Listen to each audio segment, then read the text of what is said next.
Hi ಎಲ್ಲರಿಗೂ welcome to day 6 breakfast series.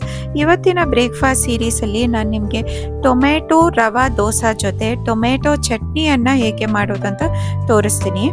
ಈ tomato ದೋಸೆಗೆ ನಾನಿಲ್ಲಿ 2 ಕಪ್ಪಿನಷ್ಟು ಬಾಂಬೆ ರವಾನ ತಗೊಂಡಿದ್ದೀನಿ. ಅಂದರೆ ಚಿಕ್ಕ ರವಾವನ್ನು ತಗೊಳ್ಬೇಕು, ಚಿರೋಟಿ ರವಾ ಅಲ್ಲ, ಬಾಂಬೆ ರವಾ.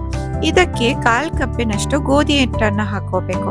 ಆಮೇಲೆ 3 ರಿಂದ 4 ಬ್ಯಾಡಿಗೆ ಚಿಲ್ಲಿಯನ್ನು ಹಾಕೊಂಡಿದ್ದೀನಿ. ನಿಮಗೆ ಖಾರ ಜಾಸ್ತಿ ಬೇಕಂದ್ರೆ ಜಾಸ್ತಿ ಮೆಣಸನ್ನು ಹಾಕೋಬಹುದು. 1 ಇಂಚಿನಷ್ಟು ಶುಂಠಿಯನ್ನು ಕಟ್ ಮಾಡಿ ಹಾಕೊಂಡಿದ್ದೀನಿ.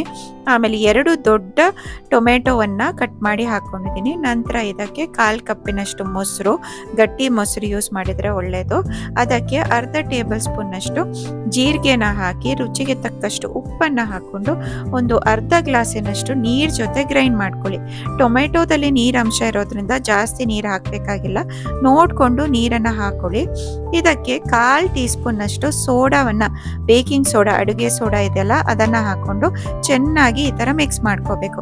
ಈ ದೋಸೆಗೆ ಏನು ಹುಳಿ ಬರ್ಸೋದಾಗಲಿ ಇಲ್ಲ ಸೋಕ್ ಮಾಡೋದಾಗಲಿ ಏನೂ ಇಲ್ಲ.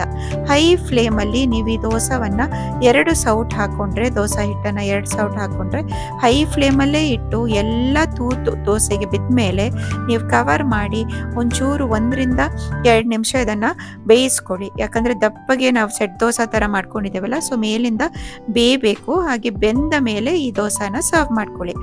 ಈ ದೋಸೆ ಜೊತೆ ಟೊಮೆಟೊ ಚಟ್ನಿ ಕಾಂಬಿನೇಷನ್ ತುಂಬ ಸೂಪರ್ ಆಗಿರುತ್ತೆ. ಈ ಟೊಮೆಟೊ ಚಟ್ನಿ ಮಾಡಲಿಕ್ಕೆ ನಾನು ಬಾಣಲಿಯಲ್ಲಿ ಸ್ವಲ್ಪ ಎಣ್ಣೆ, ಆಮೇಲೆ 4 ಬ್ಯಾಡಿಗೆ ಚಿಲ್ಲಿಯನ್ನು ಹಾಕ್ಕೊಂಡಿದ್ದೀನಿ. ಈ ಚಿಲ್ಲಿಯನ್ನು ಚೆನ್ನಾಗಿ ಹುರ್ಕೊಳ್ಳಿ. ಈ ಥರ ನಿಮಗೆ ಖಾರ ಜಾಸ್ತಿ ಬೇಕಂದರೆ ಜಾಸ್ತಿ ಮೆಣಸನ್ನು ಹಾಕ್ಕೋಬೋದು. ನಾನಿಲ್ಲಿ 1 ಈರುಳ್ಳಿಯನ್ನು ಕಟ್ ಮಾಡಿ ಹಾಕ್ಕೊಂಡಿದ್ದೀನಿ. ಇದನ್ನು ನಾವೊಂದು ಟ್ರಾನ್ಸ್ಪರೆಂಟ್ ಆಗೋ ತನಕ ಚೆನ್ನಾಗಿ ಫ್ರೈ ಮಾಡ್ಕೋಬೇಕು. ಕಂದು ಬಣ್ಣ ಏನು ಬರಬೇಕಾಗಿಲ್ಲ, ಒಂಚೂರು ಟ್ರಾನ್ಸ್ಪರೆಂಟ್ ಆದರೆ ಸಾಕು ನೀರುಳ್ಳಿ. ಇದಕ್ಕೆ ನಾನು 1 ಇಡೀ ಟೊಮೆಟೊವನ್ನು ಹಾಕ್ಕೊಂಡಿದ್ದೀನಿ ಕಟ್ ಮಾಡಿ. ನಿಮಗೆ ಹುಳಿ ಜಾಸ್ತಿ ಬೇಕಂದರೆ 2 ಟೊಮೆಟೊ ಕೂಡ ಯೂಸ್ ಮಾಡ್ಬೋದು. ನಾನು ಹೆಚ್ಚಾಗಿ 1 ಈರುಳ್ಳಿಗೆ 1 ಟೊಮೆಟೊವನ್ನು ಬಳಸಿ ಮಾಡುವಂಥ ರೆಸಿಪಿ ಇದು ಟೊಮೆಟೊ ಚಟ್ನಿ. ಇದೀಗ ನೋಡಿ ಟೊಮೆಟೊ ಎಲ್ಲ ಸಾಫ್ಟ್ ಆದಮೇಲೆ ನಾವಿದನ್ನು ತಣ್ಣಗಾಗ್ಲಿಕ್ಕೆ ಬಿಡಬೇಕು. ತಣ್ಣಗಾದ್ಮೇಲೆ ಮಿಕ್ಸಿ ಜಾರಿಗೆ ಹಾಕ್ಕೊಂಡು ಸ್ವಲ್ಪ ನೀರು, ಆಮೇಲೆ ರುಚಿಗೆ ತಕ್ಕಷ್ಟು ಉಪ್ಪನ್ನು ಹಾಕ್ಕೊಂಡು ನಾವು ಈ ಮಸಾಲೆಯನ್ನು ನಾವು ಏನು ಮಾಡಿದ್ದೇವಲ್ಲ ಅದನ್ನು ಗ್ರೈಂಡ್ ಮಾಡ್ಕೋಬೇಕು. ಚೆನ್ನಾಗಿ ಗ್ರೈಂಡ್ ಮಾಡಿಟ್ಟಿರೋ ಟೊಮೆಟೊ ಚಟ್ನಿಗೆ ನಾನು ಒಗ್ಗರಣೆಗೆ ಸ್ವಲ್ಪ ಎಣ್ಣೆ, ಸಾಸಿವೆ, ಸ್ವಲ್ಪ ಉದ್ದಿನಬೇಳೆ, ಆಮೇಲೆ ಕರಿಬೇವನ್ನು ಹಾಕ್ಕೊಂಡು ಚೆನ್ನಾಗಿ ಫ್ರೈ ಮಾಡಿ ಈ ಒಗ್ಗರಣೆಯನ್ನು ಟೊಮೆಟೊ ಚಟ್ನಿಗೆ ಹಾಕ್ಕೊಂಡ್ರೆ ಸೂಪರ್ ಆಗಿರುವಂಥ ಟೊಮೆಟೊ ಚಟ್ನಿ ರೆಡಿ ಆಗುತ್ತೆ. ನಿಮಗೆ ಈ ರೆಸಿಪಿ ಇಷ್ಟ ಆದರೆ, ಆಮೇಲೆ ಈ ವಿಡಿಯೋ ಇಷ್ಟ ಆದರೆ ದಯವಿಟ್ಟು ವಿಡಿಯೋನ ಲೈಕ್ ಮಾಡಲಿಕ್ಕೆ ಮರಿಬೇಡಿ. Thank you.